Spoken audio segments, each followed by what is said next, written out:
Primera parte. La red de los traumas familiares. Capítulo 1. Traumas perdidos y encontrados. El pasado no muere nunca, ni siquiera ha pasado. William Faulkner. Los traumas tienen una característica bien documentada y que nos resulta familiar a muchos. Nos impiden articular lo que nos pasa. No solo nos quedamos sin palabras, sino que además nos alteran la memoria. En el transcurso de un incidente traumático, nuestros procesos de pensamiento se pueden dispersar y desorganizar, tanto que al final dejamos de reconocer que los recuerdos pertenecen al hecho inicial. En vez de ello, en el inconsciente se nos quedan grabados fragmentos de recuerdo, dispersados en forma de imágenes, de sensaciones corporales y de palabras, que pueden activarse más tarde por cualquier cosa que nos recuerde la experiencia de partida. Por remota que sea, cuando se desencadenan estos recuerdos, es como si hubiésemos pulsado un botón invisible de rebobinar, que nos hace volver a repetir en nuestras vidas cotidianas aspectos del trauma original. Podemos reaccionar inconscientemente ante determinadas personas, hechos o situaciones de maneras antiguas y familiares que son un eco del pasado. Sigmund Freud identificó esta pauta hace más de 100 años. La repetición traumática o compulsión de repetición, como la denominó, es un intento por parte del inconsciente de volver a vivir lo que ha quedado por resolver. Para intentar hacerlo bien, este impulso inconsciente de volver a vivir los hechos del pasado puede ser uno de los mecanismos que intervienen cuando las familias repiten en generaciones posteriores los traumas pendientes de resolver. Carl Jung, contemporáneo de Freud, también creía que lo que queda inconsciente no se disuelve, sino que más bien vuelve a salir a relucir en nuestras vidas como si fuera nuestro destino o nuestra suerte. Dijo que todo lo que no es consciente lo viviremos como nuestro destino. Expresado de otro modo, tenderemos a seguir repitiendo nuestras pautas inconscientes hasta que las saquemos a la luz de la conciencia. Tanto Jung como Freud observaron que todo lo que es demasiado difícil de procesar no se desvanece por sí mismo, sino que se nos queda guardado en el inconsciente. Freud y Jung observaron, cada uno por su cuenta, que diversos fragmentos de experiencias vitales que habían quedado bloqueados, reprimidos o suprimidos volvían a aparecer en las palabras, en los gestos y en las conductas de sus pacientes. En el transcurso de las décadas siguientes, los psicoterapeutas interpretarían los indicios tales como los lapsus lingüísticos, las tendencias a sufrir determinados accidentes o las imágenes de los sueños como mensajeros que iluminaban unas regiones de las vidas de sus pacientes en las que estos no podían pensar ni expresarlas con palabras.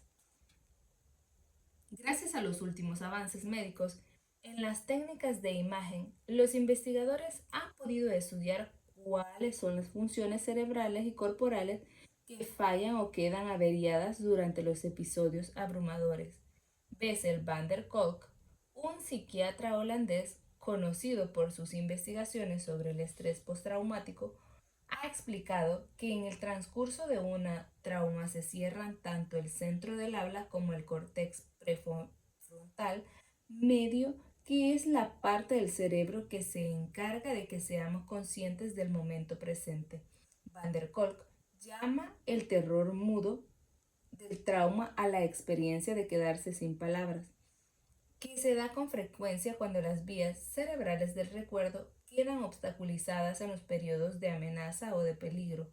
Afirma cuando las personas reviven sus experiencias traumáticas, los lóbulos centrales quedan afectados y en consecuencia al individuo le cuesta pensar y hablar. Ya no es capaz de comunicar con exactitud ni a los demás ni a sí mismo lo que está pasando. Pero no todo es silencio. Las palabras, las imágenes, los impulsos que se fragmentan tras un hecho traumático vuelven a surgir para formar un lenguaje secreto de nuestro sufrimiento. que llevamos encima. No se pierde nada, sencillamente se han redirigido los trozos. Las nuevas tendencias de la psicoterapia empiezan a mirar más allá de los traumas del individuo para tener en cuenta en el cuadro general los hechos traumáticos de la historia familiar y social, las tragedias de diversos tipos e intensidades, como el abandono, el suicidio y la guerra, o la muerte temprana de un hijo, de un padre o de un hermano. Pueden producir unas ondas sísmicas de aflicción que se transmiten de generación en generación. Los últimos avances en los campos de la biología celular, la neurociencia, la epigenética y la psicología del desarrollo recalcan la importancia de explorar la historia familiar remontándose a un mínimo de 3 generaciones si queremos entender los mecanismos subyacentes a las pautas de traumas y sufrimientos que se repiten. El caso que expondré a continuación nos presenta un ejemplo muy notable de ello. Cuando vi a Jesse por primera vez, este llevaba más de un año sin dormir, una noche entera. El insomnio que padecía se le apreciaba en las ojeras, pero la inexpresividad de su mirada daba a entender que existía una historia más profunda. Aunque Jesse solo tenía 20 años, aparentaba 10 más como mínimo. Se derrumbó en mi sofá como si las piernas ya no lo sostuvieran. Jesse me explicó que había sido deportista destacado y estudiante de sobresalientes, pero que con el insomnio pertinaz había caído en una espiral persistente de depresión y de desánimo. A consecuencia de ello, había tenido que dejar los estudios universitarios, lo cual a su vez le había hecho perder la beca deportiva como jugador de béisbol, que tanto le había costado ganar. Buscaba desesperadamente a alguien que pudiera ayudarle a orientar su vida de nuevo. En el último año había acudido a 3 médicos, 2 psicólogos, una clínica del sueño y un naturópata. Según me contó con voz monótona, ninguno de ellos había sido capaz de brindarle ninguna ayuda ni ninguna idea tangible. Jesse, que me relataba su caso sin apenas levantar la vista del suelo, me confesó que estaba al límite de sus fuerzas. Cuando le pregunté si tenía alguna idea sobre qué podía haberle desencadenado el insomnio, negó con la cabeza. Me dijo que había dormido bien siempre, hasta que una noche, poco después del día en que cumplió los 19 años, se despertó de pronto a las 3:30 de la madrugada. Estaba helado, titiritaba y era incapaz de entrar en calor por ningún medio. 3 horas más tarde y después de haberse echado varias mantas, Jesse seguía despierto del todo. No solo tenía frío y estaba cansado, sino que lo dominaba un miedo extraño que no había sentido nunca hasta entonces. El miedo a que le sucediera algo horrible si se permitía quedarse dormido. Si me duermo no volveré a despertar. Cada vez que sentía que empezaba a dormitar, el miedo volvía a sobresaltarlo. Para despertarlo de nuevo, esta pauta se le repitió a la noche siguiente y a la otra. El insomnio no tardó en convertírsele en un suplicio cotidiano. Aunque Jessie sabía que su miedo era irracional, se sentía incapaz de ponerle fin. Escuché a Jessie con atención. Lo que más me llamaba la atención era un detalle poco común. Había dicho que poco antes del primer episodio había sentido mucho frío, que se sentía helado.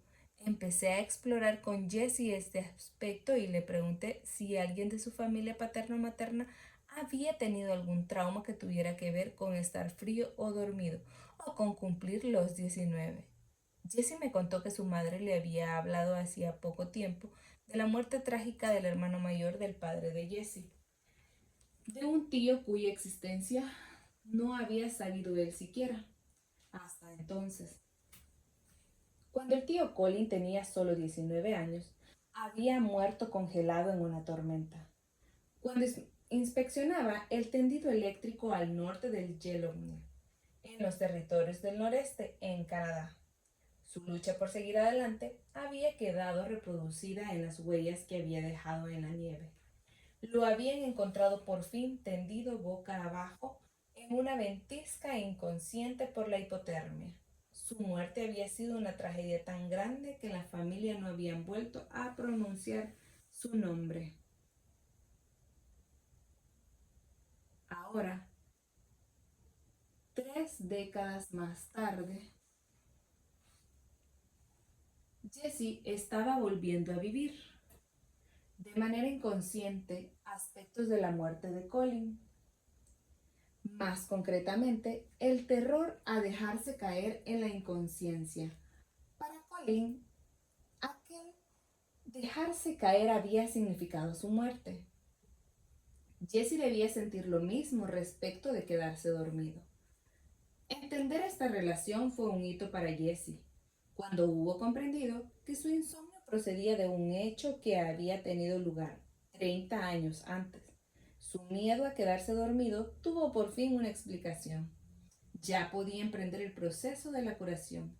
Jessie aplicó una herramienta que aprendió trabajando conmigo y que explicaré con detalle en este libro, y pudo desembarcarse del trauma que había sufrido un tío suyo al que no había llegado a conocer, pero cuyo terror había asumido inconscientemente como propio.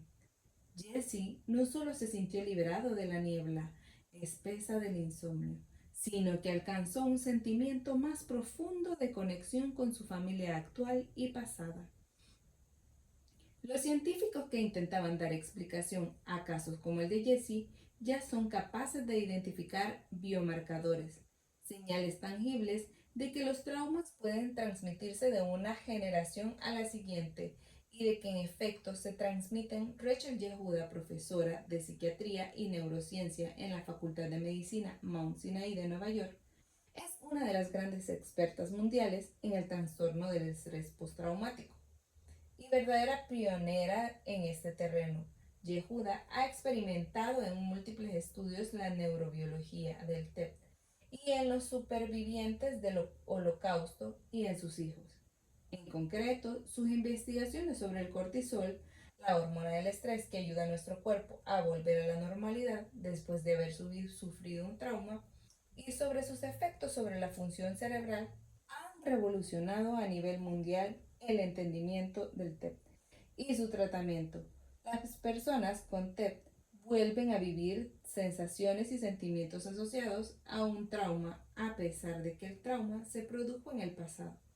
Entre sus síntomas se cuentan la depresión, la ansiedad, la insensibilidad, el insomnio, las pesadillas, los pensamientos aterradores y la tendencia a sobresaltarse o a estar con los nervios de punta. Yehuda y su equipo observaron que los hijos de supervivientes del Holocausto que tenían TEP nacían con niveles de cortisol bajos, semejantes a los de sus padres, con lo que estaban predispuestos a volver a vivir síntomas del TEP de la generación anterior. El descubrimiento de que las personas que han sufrido un hecho traumático agudo tienen niveles de cortisol bajo ha sido polémico, pues se opone al concepto establecido de que el estrés está asociado a niveles elevados de cortisol, más concretamente en casos del TEP crónico, que se puede reprimir la producción de cortisol, lo que contribuye a la presencia de los bajos niveles observados tanto en los supervivientes como en sus hijos.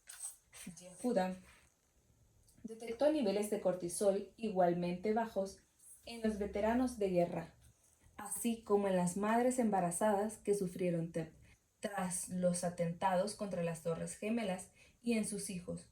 No solo observó que los supervivientes que participaban en su estudio producían menos cortisol, característica que podían transmitir también a sus hijos, sino que añade que varios trastornos psiquiátricos relacionados con el estrés, entre ellos el TEP, el síndrome del dolor crónico y el síndrome de la fatiga crónica, están asociados a niveles bajos de cortisol en sangre.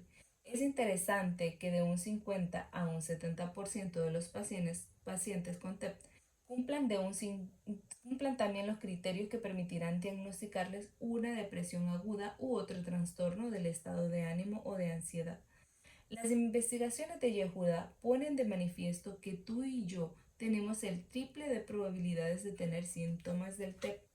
Si nuestro padre o nuestra madre tuvieron TEP y que es probablemente que padezcamos depresión o ansiedad consecuencia de ello, Yehuda cree que este tipo de TEP se hereda más que transmitirse por haber escuchado los hijos los relatos de las penalidades de los padres.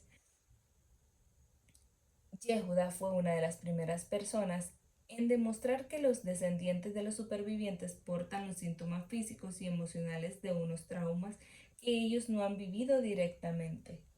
Así sucedió en el caso de Gretchen, quien pasó años tomando antidepresivos, asistiendo a sesiones de psicoterapia personal y de grupo, probando diversos enfoques cognitivos para mitigar los efectos del estrés. A pesar de todo ello, sus síntomas de depresión y de ansiedad seguían igual. Gretchen me dijo que ya no tenía ganas de vivir. Llevaba padeciendo desde siempre. Que ella recordase unas emociones que eran tan interesantes que apenas era capaz de soportar sus embates. Cuando le invadían el cuerpo, Gretchen había ingresado varias veces en un hospital psiquiátrico, donde le diagnosticaron un trastorno bipolar con ansiedad aguda. La medicación le aportaba algún alivio, pero sin llegar a mitigar los potentes impulsos suicidas que vivían dentro de ella. De adolescente se autolesionaba, quemándose con la punta de un cigarrillo. Gretchen tenía ya 39 años y estaba harta. Me dijo que su depresión y su ansiedad le habían impedido casarse y tener hijos. Me explicó con voz sorprendente, tranquila, que pensaba suicidarse antes de su próximo cumpleaños.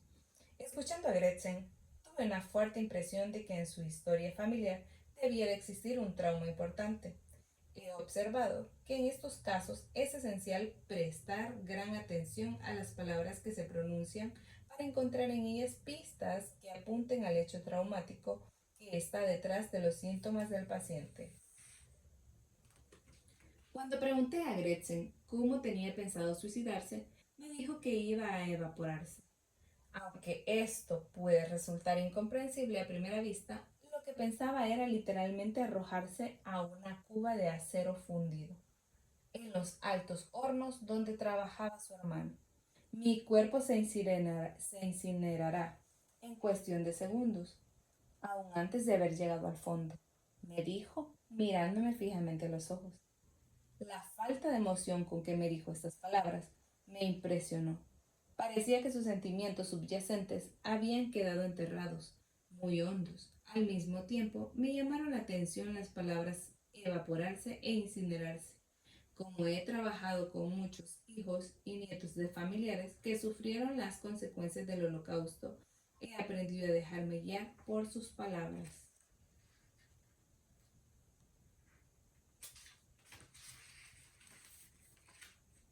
Le pregunté si tenía familiares judíos o que hubieran participado en el Holocausto.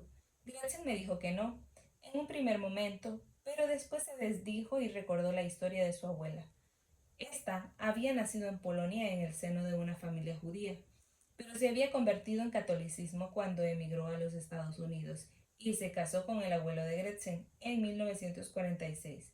2 años antes, toda la familia de la abuela había aparecido en los hornos de Auschwitz. Literalmente los habían gaseado, inundado de vapores venenosos y los habían incinerado. Ningún familiar próximo de Gretchen hablaba nunca con su abuela, y de la guerra, ni de la guerra ni de la suerte que habían corrido sus hermanos y sus padres. En vez de ello, como suele suceder en caso de traumas tan extremos, el tema se evitaba por completo.